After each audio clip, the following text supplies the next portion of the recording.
से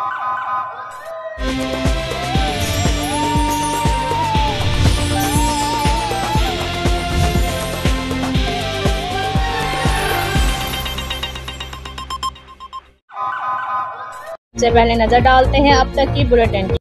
जी बिल्कुल। Deputy commissioner Vehari Syed Asif Hussain Shah ने महकमा माल के 7 मुलाजमीन में 17A के तहत तैनाती के आर्डर तकसीम किए। ये आर्डर दौरान मुलाजमत वफात पाने वाले और तिब्बी बुनियादों पर रिटायरमेंट लेने वाले सरकारी मुलाजमीन के बच्चों में तकसीम किए गए।